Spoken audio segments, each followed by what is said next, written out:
One Punch Man Chapter 219 at ang title nga nito ay New. So nagsimula ang chapter sa tatlong scout na ito ng Hero Association at umaakyat nga sila dyan papunta sa isang dojo. Nagre-reklamo na si Shuka dahil sa napakatinding araw ng inaakyat nila. Masakit na araw ang binti niya at malala ang mapunta sa scouting department ng Hero Association. At napapatanong nga rin siya kung bakit yung mga martial artists nagpapatayo ng dojo sa lugar na yan. At kakaibang araw yun business-wise. Sagot naman ng kasama niya kahit ng araw ganun wag itong magpakita ng pagkadismaya sa taong pupuntahan nila. Ang taong araw na yun ang master ng Void Beast, isang unique na teknik kung saan binabago nga nito yung center ng gravity ng atake at depensa. At habang nangyayari yan mga tol, pinapakita ang silhouette ng user ng teknik na yan. At dito naman pinapakita ang isang tao na pinapalakol ang isang napakalaking kahoy. At napakadali niya nga lang nahati sa gitna ito. At mula nga dyan, pinakita na rito ang tinutukoy nilang martial artist. Matanda na nga rin siya, mukhang kaidaran ni Bang mga tol. At dagdag pa nga ng agent, ipagtanong nga lang daw ang martial artist na yun, siguradong may magbabouch para sa kanya. At ngayon nga na nagretiro na si Silverpunk, yan nga lang daw yung tanging tao na pwedeng pumalit sa pwesto niya. Kaya talagang kailangan nga raw nila itong mapasali sa Hero Association. At mula nga dyan mga tol, dumating na nga sila sa mismong dojo. Pero ang nadatnan nga nila dyan mga tol, si Suiku, ang kapatid ng martial artist din na si Shuryu. Sinabi niya nga dyan sa mga scout na si Master Suichu ang lolo niya namatay na 2 years ago. Siguradong matutuwa nga raw ito na may nag-imbita sa kanya para maging S-Class Hero, pero sa huli kung nabubuhay raw ito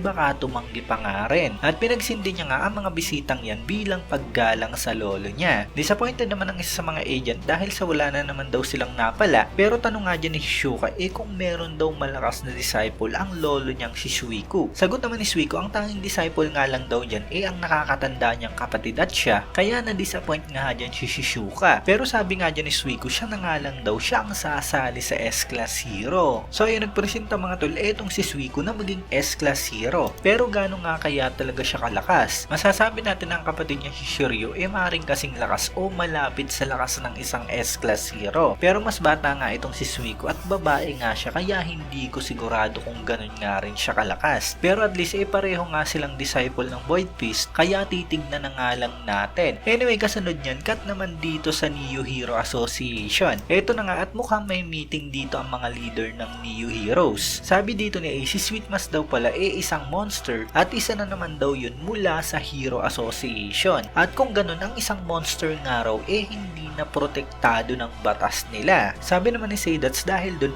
nawala na raw lahat ng human rights ni Amay Mask. Isa pa nga raw itong celebrity kaya talagang napakahirap nga raw nun. Sabi naman ni Axel nakakaawa raw. Pero mula nga dyan isang matinding lagabugang nangyari. Napatingin na nga lang si Axel mga tol at yun pala sinuntok ni Wibigasa yung poste. At sabi niya nga dyan, ang super idol pa lang si Sweetmas, ang true identity nito isang monster. At talagang hindi niya nga raw yun mapapatawad. Bakit nga raw sa ganong sitwasyon nag-retire si Sweetmas? At dito mga tol makikita natin na talagang iyak nga si Wibigasa habang sinasabi niya nga dyan na gusto niya nga raw talunin si Sweetmas gamit ang sarili niyang lakas bilang isang idol. Sabi naman ni alam ba raw niyang si Wibigasa na ang pagiging organization advertising pillar isa lamang side job. Sabi naman ni Seidats matagal na nga raw nakahiatus yang si Wibigasa at talagang gumagastos raw ito ng maraming pera sa mga plastic surgery. At mula nga dyan mga tol biglang tumawag at nagpakita na dyan sa table si Mr. McCoy. So bali hologram nga yung gamit nila dyan mga tol. So parang double agent nga siya mga tol kung saan kinuha nga rin siyang executive dito sa Neo Heroes. At sabi niya nga dyan, ang pagretiro nga raw ni Sweetmas nag-iwan ng matinding gulo. Ang Hero Association nga raw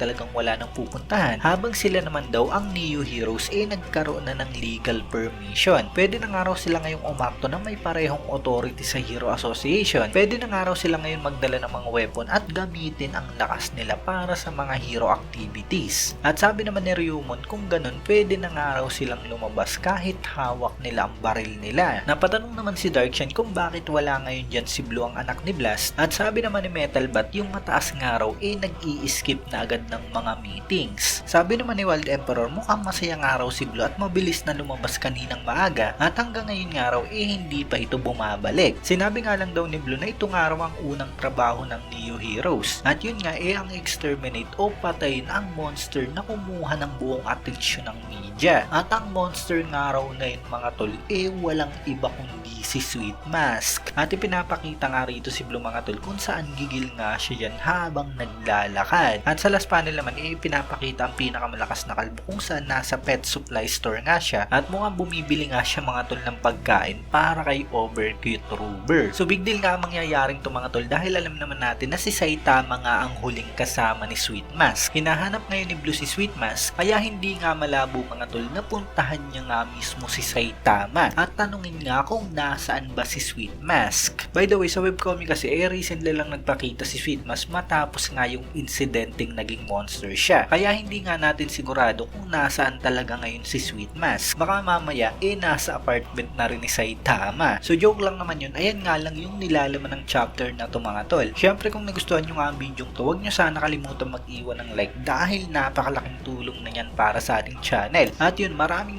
salamat sa inyong panonood at mag-iingat kayo palagi. Bagang!